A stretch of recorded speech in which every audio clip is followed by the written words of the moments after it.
You've got it. You better stop it. Ooh. You've got it. You've got it. On this episode of the Ready State Podcast, we are delighted to welcome Meg Fisher. Meg is a doctor of physical therapy, a 2-time Paralympian, and 11-time World Champion Cyclist. That's 11 times. 11. Meg earned her doctorate at the University of Washington in 2014 and continues to race bikes professionally, predominantly endurance gravel and mountain bike events. She is pioneering paracycling categories and off-road events. She also runs her own physical therapy clinic in Missoula, Montana. And she loves to play outside on the trails with her dog Pax. And I love that play outside just means like casually summiting huge peaks in Ecuador. Like this human being is a monster. Yeah, and you know we first were introduced to her because of our support of ROMP, which is Range of Motion Project, and she just went down to Ecuador just before this recording and climbed, almost 20,000 foot peak there with a bunch of other, para athletes and able-bodied athletes. And it's just an amazing story to hear, what that climb was like and also, why she started doing this work. Yeah. And I think one of the things that really I love is her story is so crazy. Just being a collegiate tennis player, having this trauma in her life, and then all the thing, but coming back to the fact that sport is such a framework. We know Meg now because of sport, right? The healing potential for sport, the development of community for sport, unbelievable. Yeah, and I mean, there's just some conversations we're lucky enough to have with just really cool humans that are doing amazing and impactful work in the world, and Meg is one of those people. Last thing I'll say is we have a phrase, you and I, when someone is post-ego, Meg is post-ego. Like this person has achieved so much. I feel like she's like 17 still. I mean, she is so young. 11-time world champion, Olympic medalist. Olympian, yeah. Yeah, it's pretty amazing. And, just how she shows up, you'll see zero ego, great humility, and just do not line up on the starting line with her. Like you're going to die. She'll crush you. Please enjoy this amazing conversation with Dr. Meg Fisher. Meg, welcome to the Ready State Podcast. We are really, really excited to talk to you today. You have no idea how happy I am to be here right now. Like no coffee yet. This is just like pure joy. This is me at baseline, like just stoked. Thanks for this opportunity. I just want everyone to know I'm basically, if I could put myself out into the world as a better version of myself, would be a physical therapist, Olympic medalist, climber, adventurer. I'm literally. Are you sad because she does rad stuff and you make stretching videos? You're not wrong. Or as we say, you might be right about that. Yeah. Yeah. Welcome. We're so excited to chat you up. So I typically like to be, it bothers Kelly because I really am like to do podcasts in a linear way, but I'm going to break that tradition. Oh my gosh. And say you welcome back. You just got back from an amazing adventure in Ecuador. And I'm hoping you can just take a swing and tell our audience a little bit about where you just were and what you were doing. You want to have like a really quick 2 sentences, so I'll try to be as short as possible. Oh no, take your time. Take your time. No need to be short. I went with this amazing group called the Range of Motion Project, and for short, we just call it ROMP.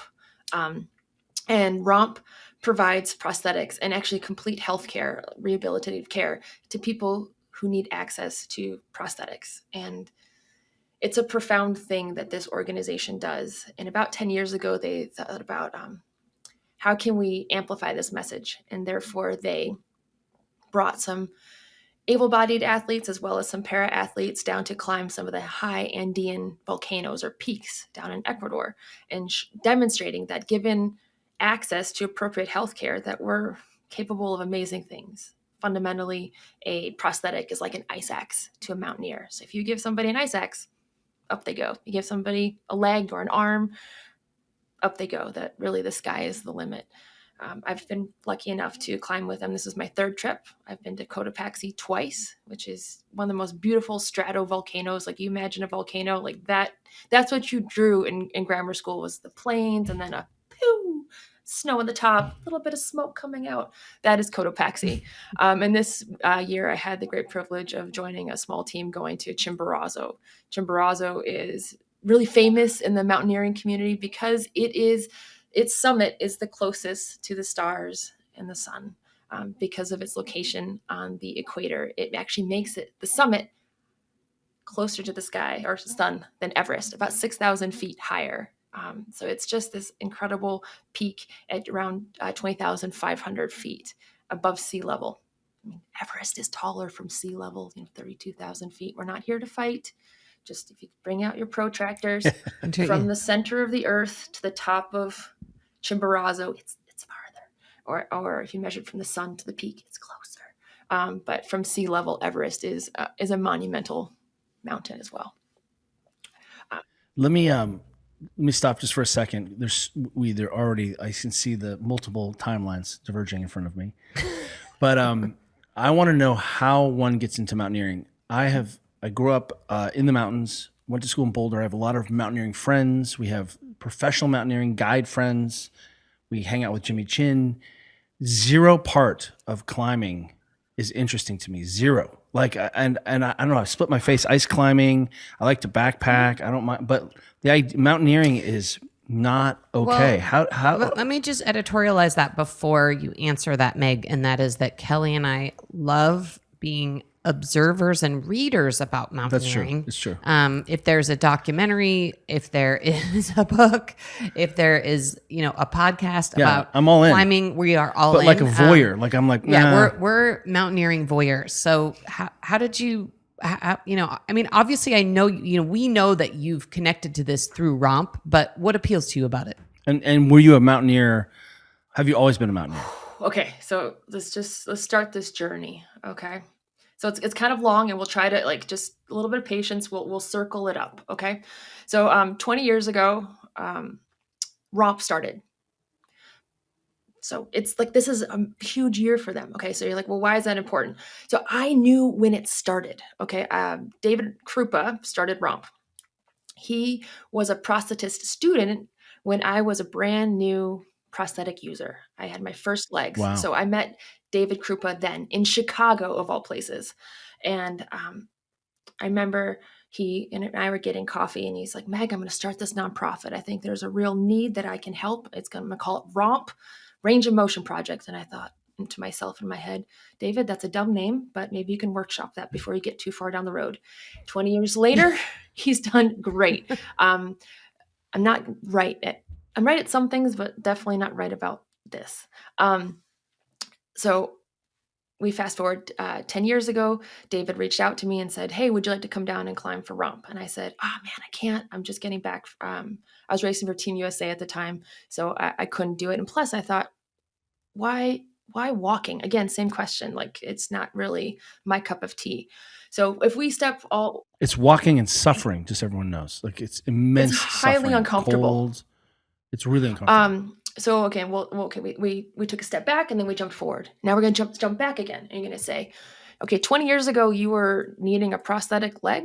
What, why? Okay. So, just over 20 years ago, I was in a really bad car accident. I was a college tennis player, and with two legs, all my parts and pieces, a highly functioning 19-year-old, coming back from my sophomore year at the University of Montana. And I was with my girlfriend, and our car rolled 8.5 times in the middle of South Dakota. Just single car accident. No one was drinking. There was no real reason for it. It was, in every sense of the word, an accident. Sarah died, and I had, I was very close on my way out. I had a significant brain injury. My pupils were fixed and dilated. I wasn't breathing on my own, and I'd had my foot ripped off. And then I woke up, a little over a week later from my coma, and just kept living. And I was never really sure what that would look like. And meeting a prosthetist, that's the first time when you really think, like, what is my future going to be? Like, prosthetics, you kind of think of what they might be. Like I remember laying in the hospital bed thinking, oh my God, I'm going to get this foot that like is remote controlled, that will, my toes will do like, I'll have all these toes, my foot will do this. I'll be back on the tennis court or doing anything as Nope. yeah. And then you get to the prosthetist's office, which is a mouthful. Like if you can spell this on a Scrabble board, you will win. Prosthetist, not prostheticist, so prosthetist. You go to their office and they tell you like, okay, like these are your options. And you're like, what? It's not remote control, no Bluetooth. But meeting David as a young prosthetist student, like he had a lot of optimism and like, we can get you back on the tennis court. And my prosthetist has become my family. Like this is the most intimate healthcare provider. This provider like literally gives me my mobility. I couldn't do what I do. I couldn't carry my food from the stove to the table, my laundry up and down the stairs, let alone go to the clinic, let alone do what I do outside of, life, like rake the yard, walk my dog. Feed the chickens. Like I do that because somebody has the skill within their hands and their heart to give me my mobility. So we kind of jumped back and forward. Because my prosthetist, I've been able to accomplish pretty cool things athletically. I ended up 11 months after losing my leg the second time, because I was that lucky, I did my first triathlon because I thought, what is the hardest thing somebody can do? And I used to think triathlons were outside my scope of practice, if you will. I was a collegiate tennis player. I thought 3 sports in one day, how? But I did it. I was 7th from last because my goal was not to be last. And that started this like, oh, I can do these things, like these things I thought I couldn't do. And so I'm planting this seed with you guys right now because very soon I'm going to water this, but you will be climbing for ROMP too. Okay. Moving on. Okay. And so, like it just all of a sudden, like things just start moving. And I found the bike. The bike has been the most empowering tool for me to explore my mental abilities, capacities, my physical, my endurance. Like it's taken me around the world, thousands and thousands of miles. And so going back to this, why walking? Because there's this thing called the wheel. It's transformational. And then you give it gears. Why walk? But when you meet David and once you get familiar with the Range of Motion project, you're like, yes, this is exactly what I want to do. And it's the hardest thing I've ever done. And I think once you sink your teeth into it, like you won't let go. So if you don't mind, I'd love to ask, since we went back 20 years to talk about your accident and recovery.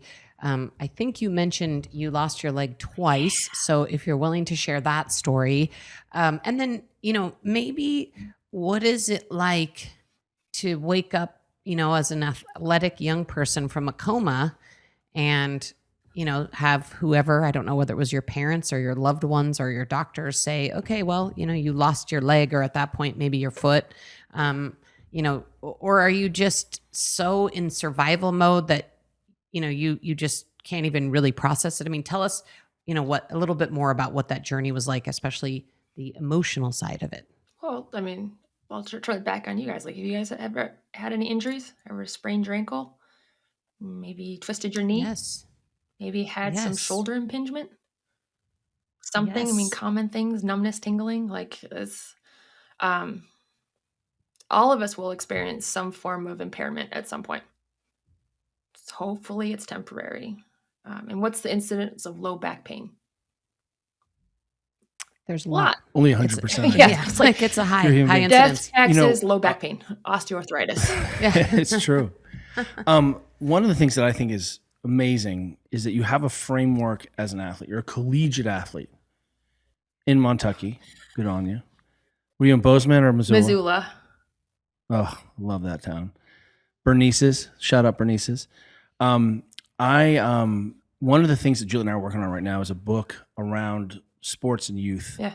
And we feel like sports creates a framework for resilience, a framework for adversity. Yeah. It looks like on paper that you literally like, oh, I'm playing tennis.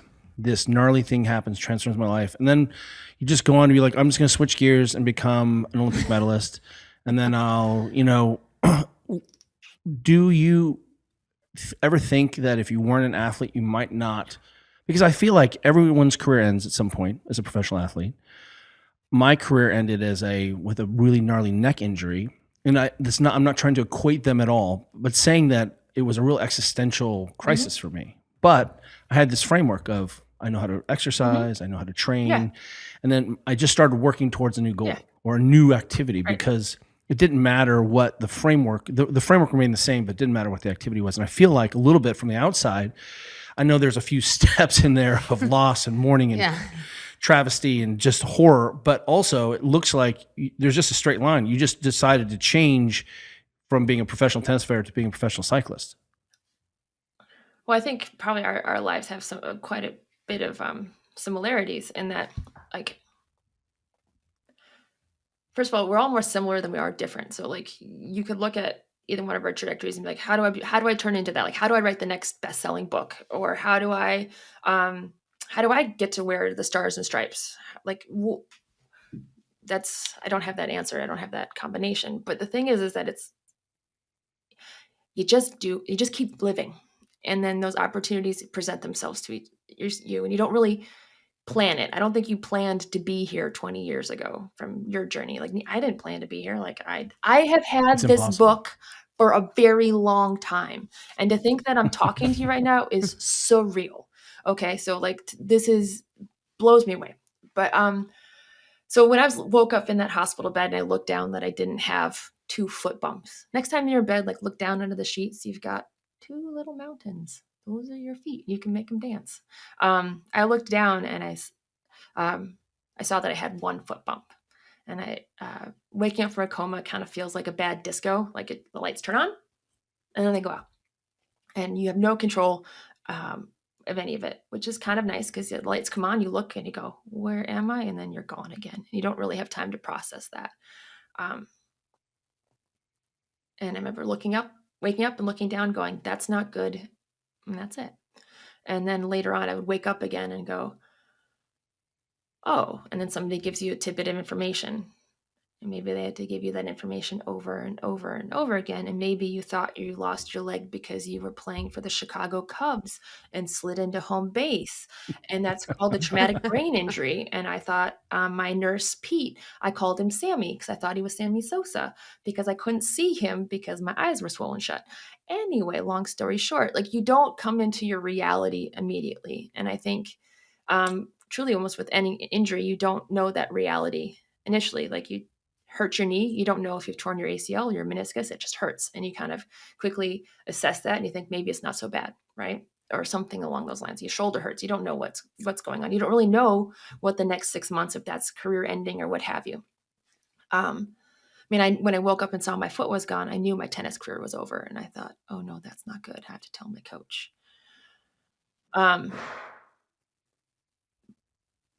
There's kind of these sayings of your new normal. And my new normal was, okay, like, I need to wake up and relearn how to eat. I woke up with a new personality. Believe it or not, I was painfully shy. Now with a frontal lobe injury, I won't shut up. So if at any point you just need to go like,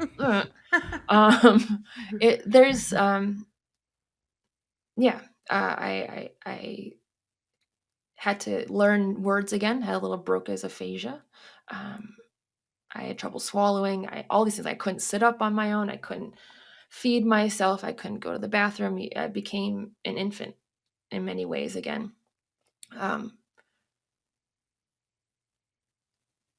really lucky that my mom was there. And I remember like waking up in the middle of the night and calling her, or the nurses would call her because I thought I had to go home and like feed the cats or something like that. You're like, no, I have to get out of here. No, Meg, you should stay in bed. No, I have to go feed my cats. So I've been a cat lady my whole life, apparently. But sorry, I'm just looking at a picture of my mom and I just lost my mom. And it's like you wake up and you have these people in your life that don't let you give up. And I guess at some point I asked my mom if I could die. Like, it's like, Mom, I think I'm going to die. I think I need to go. And she said, please don't. And so I'm here. And she was with me every day. And 11 months forward, I mean, like, I got out of the hospital. I had to be life flighted home because I was not well enough to sit in a normal chair or van, because I was living in Chicago with my mom, driving to Montana. We rolled in South Dakota. So I was in South Dakota. When I get back to Chicago, everybody had gone back to college. I had made friends through sport. Again, that painfully shy person. You have a team. You have some camaraderie. All that seemed to be gone. This other woman, she just retired, and she took me on as her project, and she knew my mom needed a break. So she would come and take me and take an office chair with wheels and a bucket of balls, and she would take me to a tennis court even before I had my leg. And she said, when you stand up, you're going to have the perfect volley.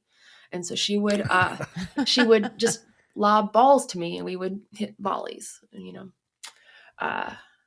and then that office chair, I could scoot around with my foot. And then I got a job teaching tennis.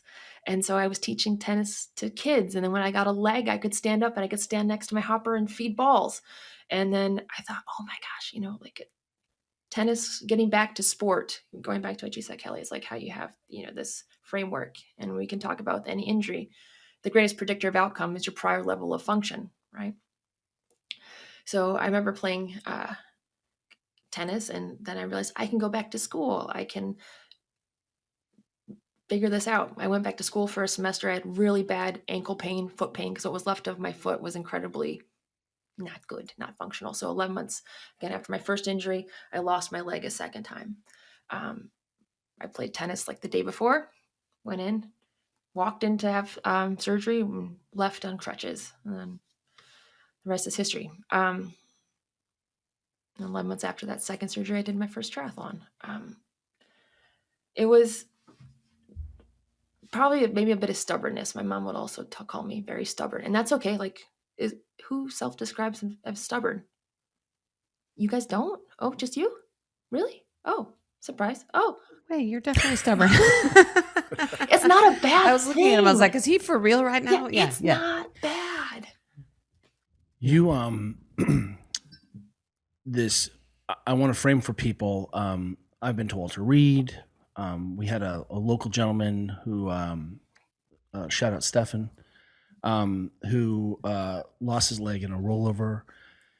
There's sort of two things about that. One is that sometimes it's not just the leg trauma, it's the whole body trauma that actually puts you in a deeper hole. If you just lost your leg and you were able-bodied and just your normal self, you'd show up and you're like, oh, but I just want to just sort of double click on the fact of the traumatic brain injury and that low level, like that just can't be glossed over. I think it's missed in your story a little bit of just how gnarly that is. And that's amazing.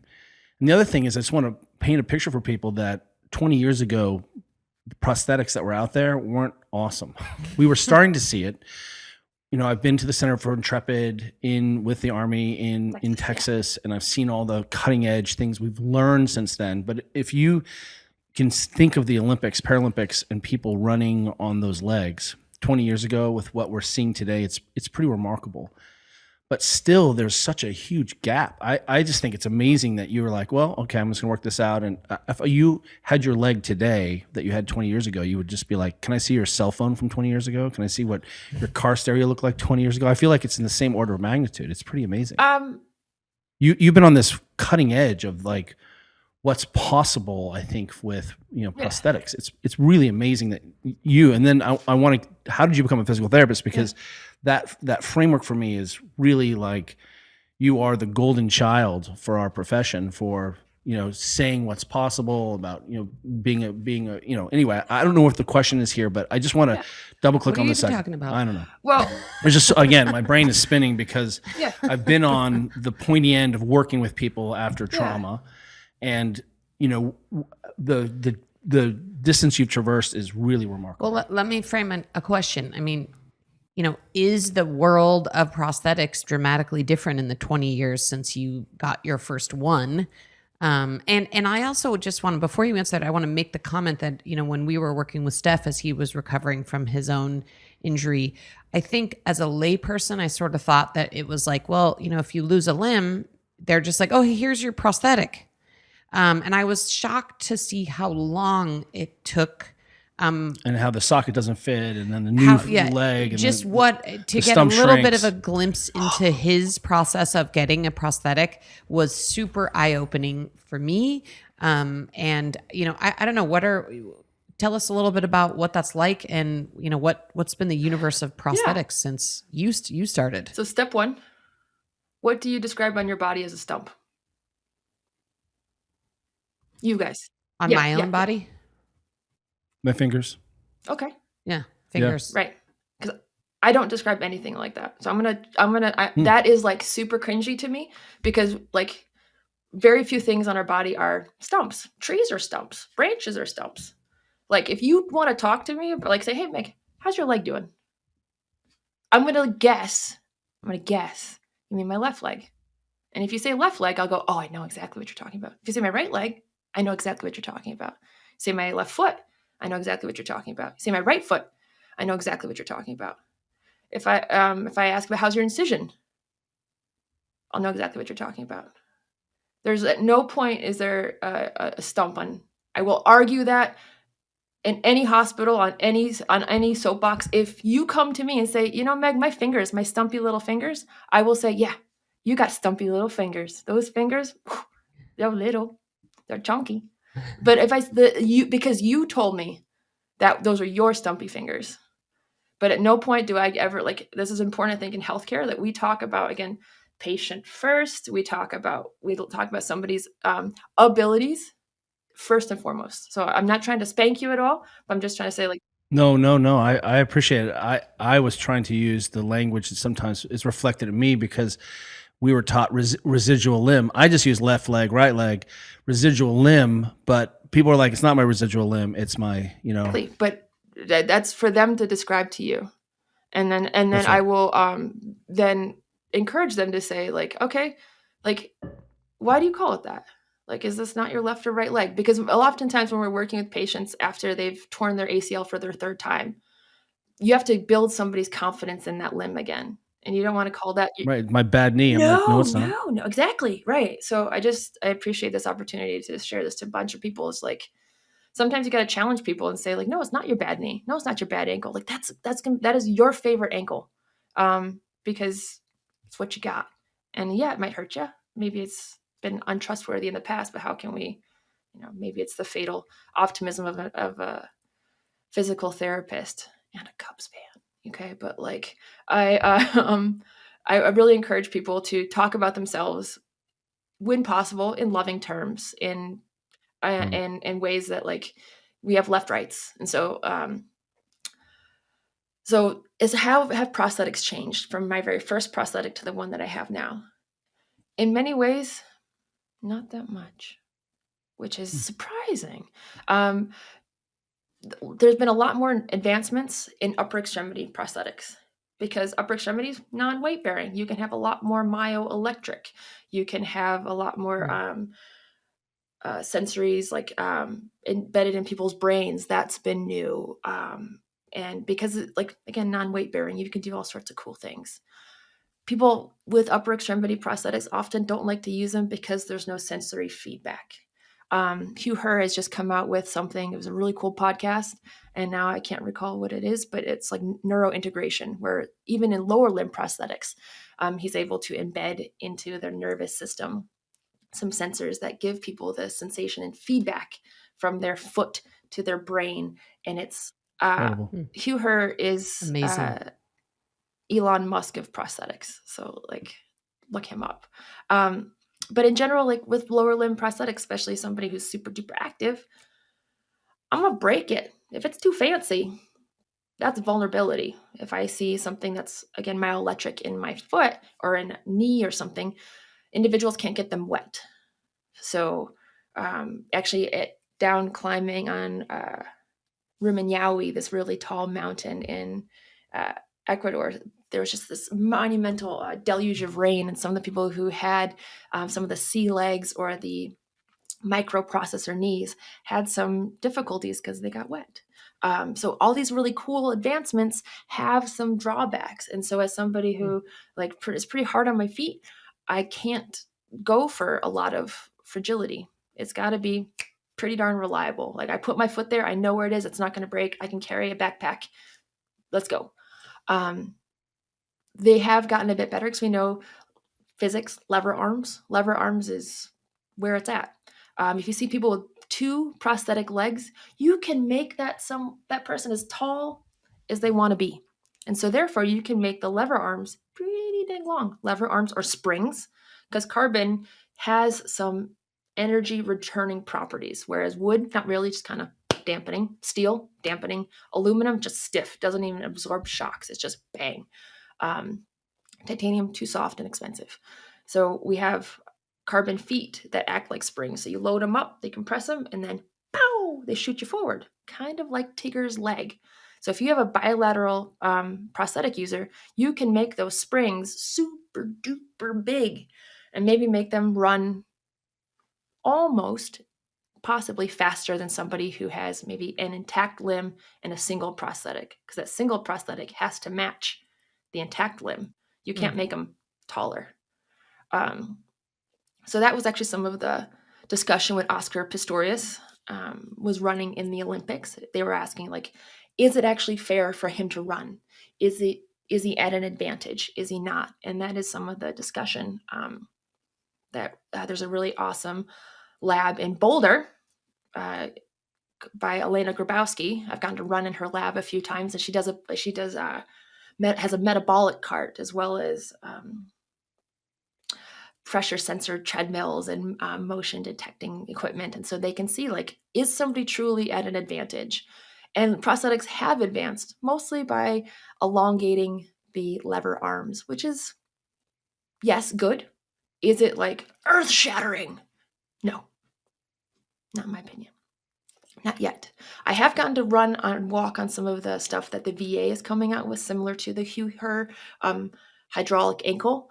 But as somebody who is an average female, I am maybe 5'5" on a tall day, approximately 125, 130, depending. I am not big enough to use those microprocessor ankles. They actually buck me off. So like I had to be in a harness attached to the ceiling, but it was too small for the harness. So no harness for me. And walking at the VA lab in Tacoma, trying out this foot, and I realized, well, for the average male Army veteran, I'm on the small side. So those feet work for some of the veterans. So the DOE Department of Defense, they do a lot of research, working very hard to help veterans. They have a little bit more research or budget for that research versus some of the normal people, not veterans. A lot of our research or advancements come out of people who go into their garage and say, I can do better. I love the garage research. This episode of the Ready State podcast is brought to you by Element. First of all, let me start by saying we literally drink it every day. Second thing I'm going to say that the fall is upon us and the weather has changed here. And I went from, I need as much crushed ice because we have one of those little pebble ice machines here, and I'm just crushing Element with and then all of a sudden I'm like, okay, my Element needs to be hot. Yeah. I mean, it's the season, and, we have been drinking Hot Element throughout the winter for years. It was your friend Beth who turned us onto it. Yeah, in part because our office is maybe the coldest place on earth, and it's one of the ways that we survive working in one of the coldest places on earth. But also, it's just such a pleasure, and sometimes you just want to be like entertained with a warm beverage in your mouth, and maybe it's not the best thing to have. Like 16 cups of coffee as a way to entertain yourself in your mouth. Definitely not. And so, I can say that like Kelly brings this giant Yeti thermos to the office every day and just pours out cup after cup of Hot Element. Yeah, and a little mini cup, like kind of a classic thermos lid. And what I'll say is that when I have a big bottle of Hot Element, I actually, sometimes when it's cold, people don't drink enough, or they don't drink as often, or not cute to drink. So this has really changed. And Element has changed my fluid consumption besides coffee. But one of the things that we see is that, people aren't drinking enough water, and this Hot Element with all of the possible flavors. I love lemon lime, but you can go chocolate, you can go chai. Yeah, Lisa makes, she calls it her gas station hot chocolate, and a little bit of milk, hot water, chocolate element. She's right in there. Yeah, it's so good. And it's just one of the best ways we know to stay hydrated in those times when the last thing you want to do is drink ice cold water when it's freezing cold outside. Yeah. So 'tis So the season Take of hot your element. for a hot spin. And right now, of course, if you want to order through our link, you can get a free sample pack with all of the Element flavors. And if you want to party your mouth, of course, never forget there's sparkling. So go to drinklmnt.com/TRS. Yeah, I mean, we had an amazing coach who worked for us at our gym, Max Conserva. Shout out to Max, who lost his leg as a child.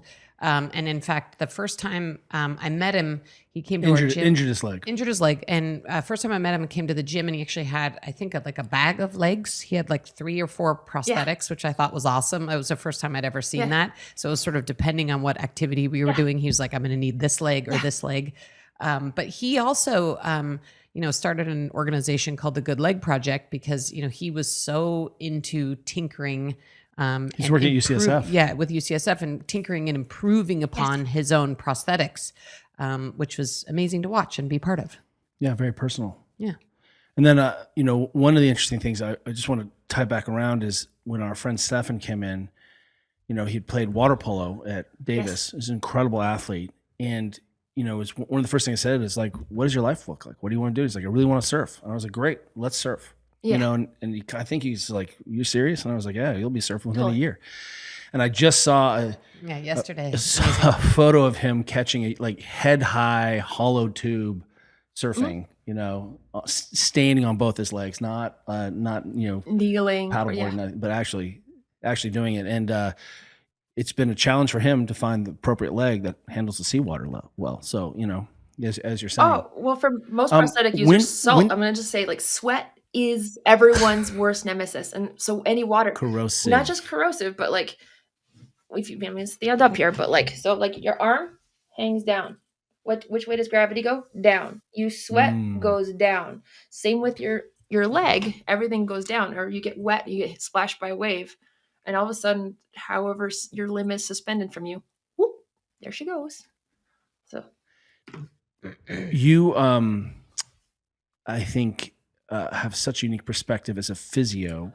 And again, I'm sure you are a fantastic physio across, but certainly sometimes it's hard to have the right amount of empathy or experience. Sometimes helping people through some of the very challenging aspects of their lives. A, when did you become a physical therapist? And B, did you always feel like you were at an advantage in terms of talking and working with people because you had a superpower that other people didn't have? let's see. So we'll jump way back when I was a kiddo growing up on a farm in Rocky Mountain House, Alberta. Like I wanted to be a vet. And then I learned you had to put animals down. I said, no. So then I want to be the next Jane Goodall, but for big cats. And then I lost my leg and I was like, I can't walk around in the jungle. And somewhere in between that, like veterinarian, Jane Goodall wish, there's like, I want to be a doctor, because my Barbie dolls used to pretend break their legs and I'd get to pretend to fix them. But those stories that we tell ourselves that we're not good enough or not smart enough, like I didn't think I could do it. I didn't think I was smart enough. So I thought, maybe actually the doctor one was even before the vet, 'cause I thought I wasn't good enough to work in human medicine. So I'll work in animal medicine, and then couldn't do that. So I'll do Jane Goodall, couldn't do that. And so I was really fortunate to have some pretty dang awesome care team. I'm just thinking of all of them right now. But one of my first physical therapists was this woman named Tasha, and she was an athletic trainer, physical therapist. So if you read me on paper, my diagnoses, you'd say traumatic brain injury. I had some BPPV, really bad vestibular issues. So I had to have that addressed before I could really address some of the physical challenges.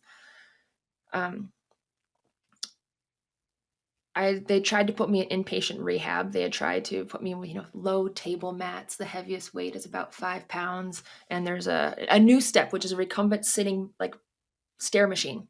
And I was like, I would get on that. And I was just like dripping sweat. And then we've got like someone's cute grandma just lifting a 3-pound weight and going, ooh, doggies. And so there was a mismatch. So thankfully I got moved over to Tasha's outpatient ortho clinic. And I was like, I don't want to be a physical therapist because I don't I want to be an athletic trainer. So I focused on that. I changed from my wildlife degree to an athletic training focus. And I didn't see it as a superpower. Like I just saw, I didn't want anybody to know about my leg. I wanted to walk normal. I didn't want people to have to wait for me ever. I didn't want any accommodations. I got back in the pool. Again, I was doing triathlon. I was just an able-bodied age grouper. I just wanted to be like my friends, but I never was. And somebody had planted the seed, like, you should look into Paralympic swimming. And 20 years ago, I thought, I don't want to do Paralympics. That's less than. That's, for some reason, that's not as good. That's not good. That's something to be pitied, maybe. How wrong was I? Boy, howdy. See, I told you, I'm wrong about some things. And that was one of them. I had done a 24-hour mountain bike race, and I placed as the first female and the third overall. And I thought, wow, that was pretty darn fun. Look, I don't need accommodation. I'm good. And then I got in touch with the U.S. Paralympic team. And so I'd gotten my athletic training degree. I taught anatomy. I got an EMT degree. I got all these degrees. I was trying to teach, and then I got into racing, and boy, I got hooked. I earned a spot on the Paralympic team after a few years of really hard dedication. And I got that competitive itch that some of us have. I got mine just scratched. I mean, that carrot dangled, and I got to tickle that carrot. I got to touch it a couple times. I got to wear some world championship stripes. I got to win medals. I got to stand on podiums. I got to go around the world. When I thought all that was gone, Paralympic sport changed my life. Absolutely 100% changed my life. I got injured during Paralympic sport, nice iliopsoas tendinopathy, possibly a labral tear. And I thought, I better have a backup. I had worked at the University of Washington as an athletic trainer, and I just realized that I didn't want that as my life. So I was like, well, physical therapy. So that leads me to physical therapy at the University of Washington. And while I was doing that, I recovered from my hip injury. Sorry, I've talked so much, but I learned hips are amazing. Physical therapy is amazing. And then I won a gold medal in the London 2012 games, met President Obama, came back and did my clinical at Colorado Springs, and then went back to school. It was like, what'd you do this summer? Oh my God.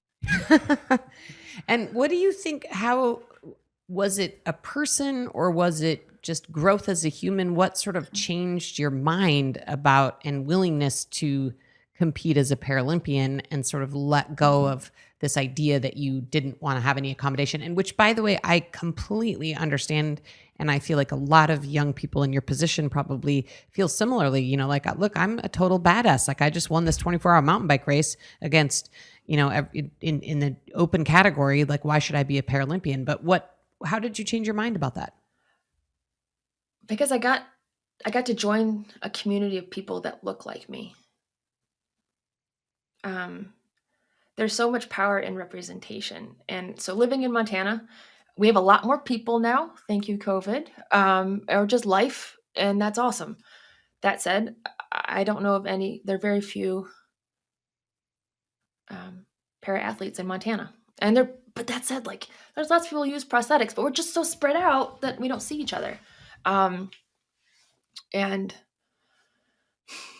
I got to meet somebody who lives in Bozeman. His name is Sam Cavanaugh. He lost his leg in an avalanche. I saw a movie about him when I was doing my avalanche course, and I was like, wow, look, he can ski. And then I got to meet him in person, and he was doing Paralympic sport, and he was who introduced me to the coach. And then I went to my first training camp, and there were people who had visual impairments or hand impairments or neurological impairments. And I realized that I had some understanding with my athletic training degree.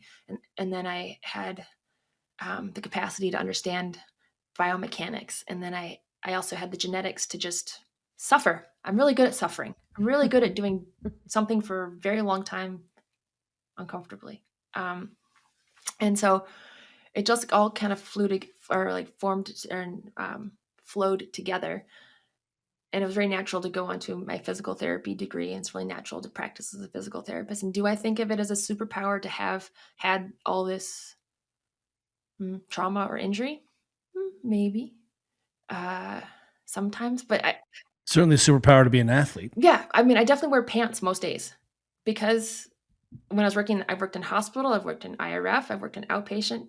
I love working in the hospital or IRF because I wear pants. Nobody knows. It's wonderful. And sometimes my ankle sneaks out and they kind of notice. But again, my practice is caring for somebody else. It's not telling my story. And if there are sometimes I might lead with that, but oftentimes I like if I work for somebody long enough that it organically presents itself. It's a because there's no comparing apples to apples. And I didn't Oh, mean no. to infer that. I meant that your empathy, your experiences, Oh. would set you apart. I think, yeah, certainly. I keep stepping on myself today. No, not at all. No, I can see why you Um, would say that. And I think it does. Yeah, I just think I do have to check myself sometimes because I was like, I remember working with I was an athletic trainer at the time, and I was told I wouldn't walk again. So I was on crutches for a very long time. And I was working with runners, and Who told you that? prosthetists. I've had lots of fun stories. Mm. This prosthetist I no longer work with. But he told me I wasn't trying and that I was in a lot of pain and that you'll probably just never walk again. And I was like, okay. But you still have to live your life. So I was caring for student athletes at the time. And the student athlete had like a stress fracture as well as some really bad posterior tibial tendinopathy that just wasn't healing. And so I needed to tell her that she's not going to run. You can't run right now. So here I am walking up to her on my crutches without a leg. And she's very upset that she can't run. And it's like, yeah, so that you can run later. Like you can't run right now, so you can run later because you will break yourself.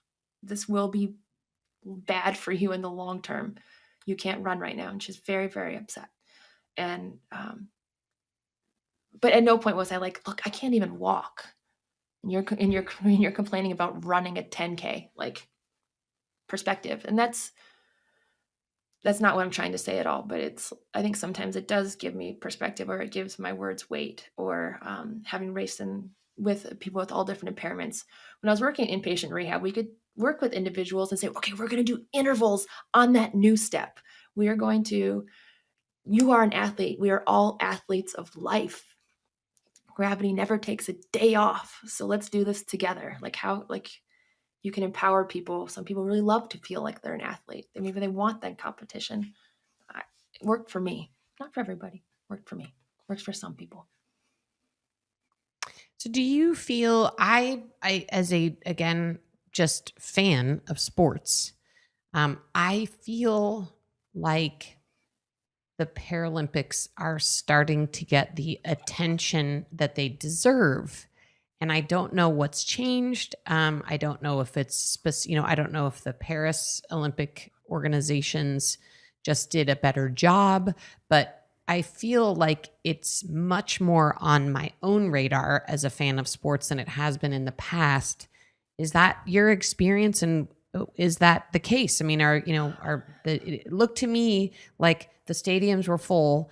And there was a lot of hype and, there was a lot of hype and excitement around this particular Paralympics, but am I reading that right? Yeah. So let's just kind of pretend like we're Billie Jean King for a second and just think about women's sports in general. Like there's a lot of parallels there. Okay.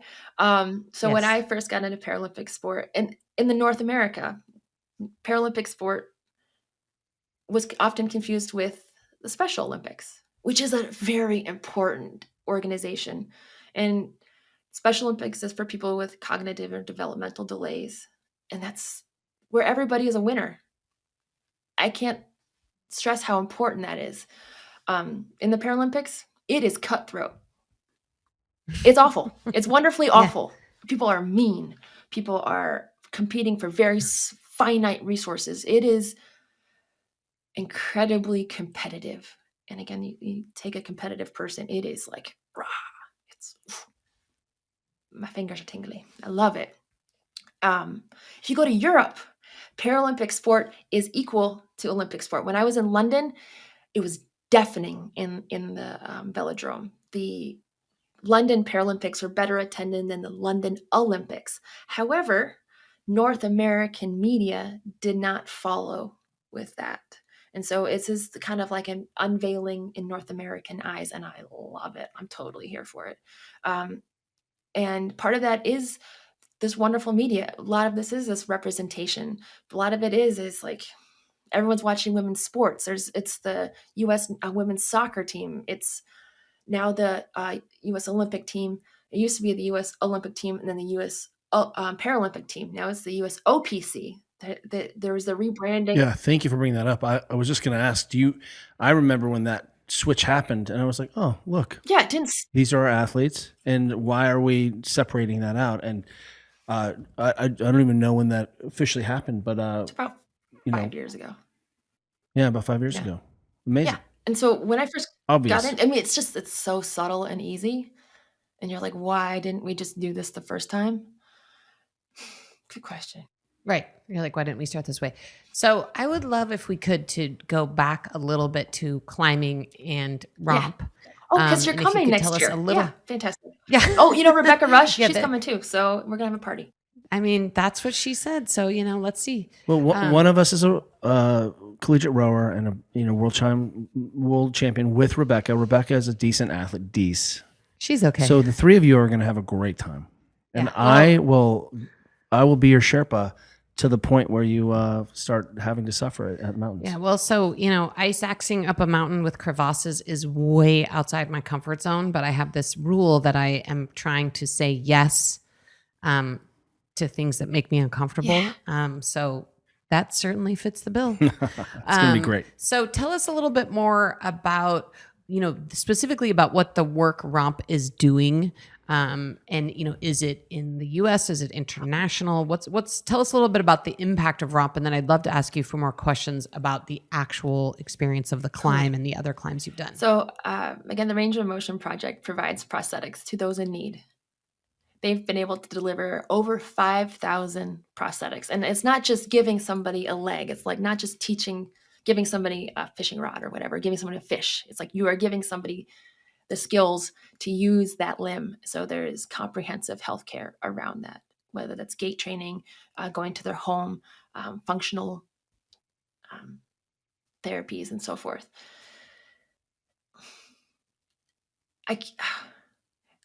There's so many great causes out there. I mean, there's always something that needs doing. And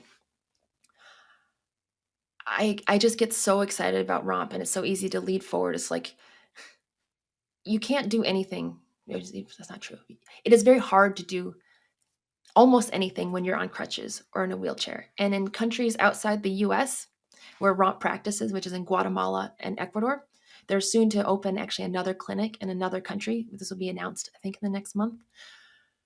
The ADA does not exist outside the US. So the ADA, again, is the American. The ADA, let's be clear, the ADA barely exists in the United Right. States. That's the American with Disabilities Act. So that means that places are meant to be accessible. That's why you have curb cutouts. That is why you have elevators or ramps in certain places.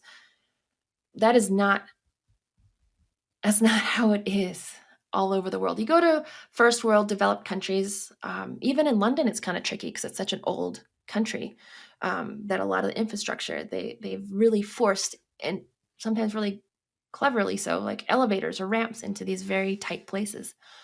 Whether it's, again, France, Europe, again, we're talking Europe.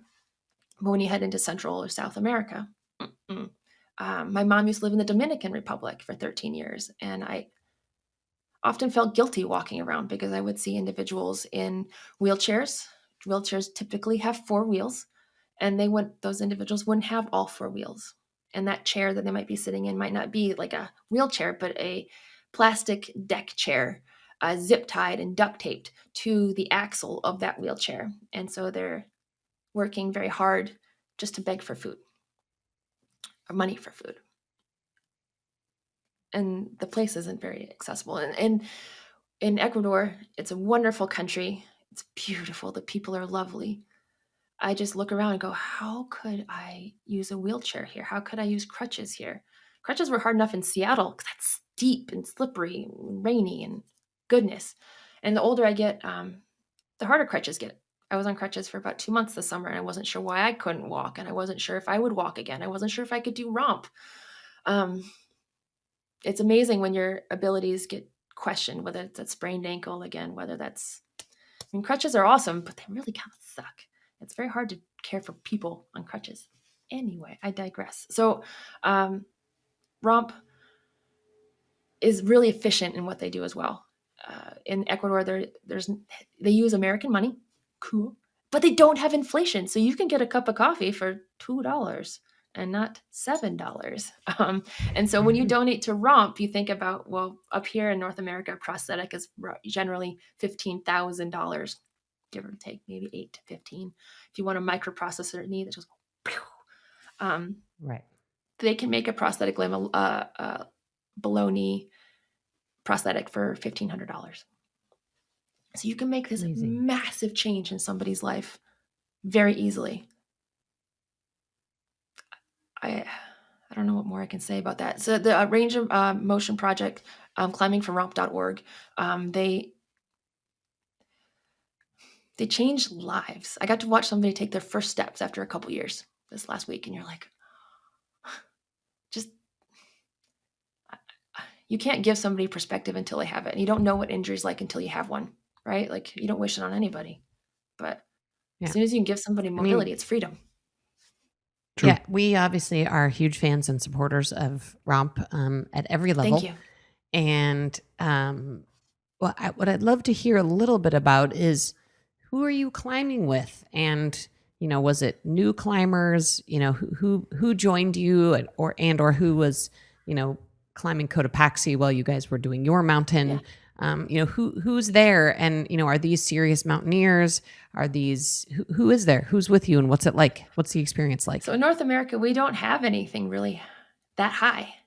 You have to go outside the US to get to the really, really fun, skinny air. So I'm planting the seed for you guys, because next year, all right, like, you don't have to. We work with a guide company called Cumbre Tours. Summit in Spanish is Cumbre, and so we work with some people who are just certified, licensed, smart, capable guides, and so you have the utmost trust in the people that are around you. The people we do prepare all year. The climbing teams get notified long in advance, so you've got a year. All right, I'm happy to help you. I know some coaches, and anybody can climb for ROMP. So if you're listening and you're like, wow, this really resonated with me, you can reach out to LP is the executive director, or me, and I can help you get in touch. And you can be like, yeah, because able-bodied athletes as well as para-athletes do come out and climb. Most people, especially people who are prosthetic users, maybe haven't had the opportunity to walk with an ice axe and know what that feels like. Or even in the States, there's very few places to put crampons on. So this is very foreign. The only time I've worn crampons is in Ecuador, when I climbed Cotopaxi and Chimborazo. So anybody can do it. You just have to believe in yourself and think, wow, like, I'm looking for a challenge. I'm looking for something new. I'm doing this in a very safe place with safe people, with people who share the same beliefs as me. The people that you climb with ROMP, you resonate. Everybody kind of feels the same. You immediately become family. It's simple as that. I hadn't met my climbing team before. And this is both, for all of us, this was the highest we'd ever been. Amazing. And sorry, remind me of the height of Chimborazo. About 20,500 feet. It's very high. That's very Air's very skinny. Very high. It's very thin Very air. skinny. Talk about thin air. Skinny air. My legs air. require lots of oxygen. So fun thing, my legs never felt tired. Never hurt. I didn't have any delayed onset muscle soreness. Must be nice to be an Olympic medalist. It was a nice job. Well, cycling's only concentric activity, right? I had to put some intentional training into my eccentric skills. So if I can do it with one leg, I like to say 2 legs, too easy. So 2 legs. How about this? 2 legs twice as hard. Yeah, I mean, the fact that you've done this so gracefully for so long, I'm like, okay, what's my excuse? I'm not sure I have one. Where do you couple things. One is the first one is, what are you working on right now? What are you looking forward to? Because this is, I think, normal to every athlete who accomplishes a task. You sort of hang your life around it, then you do the thing, and then oftentimes we see there's a little bit of like a rebound, depression. Well, I'm going to put depression in quotation marks, where you're just like, what's the lull. next thing? lull. So, and those lulls are really important. But what are you working on now? Or have you even had a chance to think about what the next thing is? Well, I leave tomorrow for Arkansas for Big Sugar Gravel. So outside of working as a physical therapist, I still am racing bikes very competitively. I create paracycling categories and events across the country and around the world because I do love believe para sport is super important. And I do use the word para because that means alongside and it's international. So I can bring this to organizations around the world and say, instead of using the words like adaptive or challenged, those are very English words. Fine. Again, you call yourself what you want. Okay. I just happen to choose the word para. So I create paracycling categories effectively like another age group. You don't expect the 20-year-olds to compete against the 60-year-olds. I think it's unfair to expect a 20-year-old hand cyclist to compete against a 20-year-old able-bodied athlete. And I think having representation on the start line is incredibly important because seeing ourselves reflected is hugely inspiring. I love the bikes again because it's a wheel. How cool is that? Mechanical advantage, gears. You can have hand cycles, recumbent cycles, tricycles, tandem bicycles, or any adaptation, because I bet we don't all ride the same geometry as it is. So I really lean into cycling, and that's what I do for most of my job. I get to work with companies like Cannondale and SRAM and Mavic and Rafa and blah, blah, blah. I have a number of companies who have really helped me continue racing at a very high level. So I race 100, 150 mile, 200 mile races. And it's, I have a very strong diesel engine now. My turbo is not so much, but Amazing. So, first of all, I just want to say what an honor to talk to you and hear your story. So thank you so much for being with us. We, of course, will link to ROMP generally and Climbing for ROMP for anyone who listens to this and maybe wants to add a hard thing to their 2025. And, you might see a starette or two out there in the mix. At least. And so keep an eye out for more info on that. But beyond that, where can people follow you and your journey and just keep updated on what you're doing? Thank you for this opportunity. I easily on Instagram is probably where I share a lot, and that's on just Meg Fisher, MEGFISHER. I also have a website, gomegfisher.com, where you can email me. We can talk about physical therapy or coaching. I love getting to communicate with people and races and events and public speaking. It's just like getting to speak with you again is a huge privilege. The community that you've grown and nourished and developed, to say strong sounds cliche. It is strong, and congratulations. And I hope I maybe have to come to Northern California and we can go walk up a hill. You know it. Well, thanks again, Meg. Thanks so much for being with us today. Oh, such a pleasure. Absolute privilege.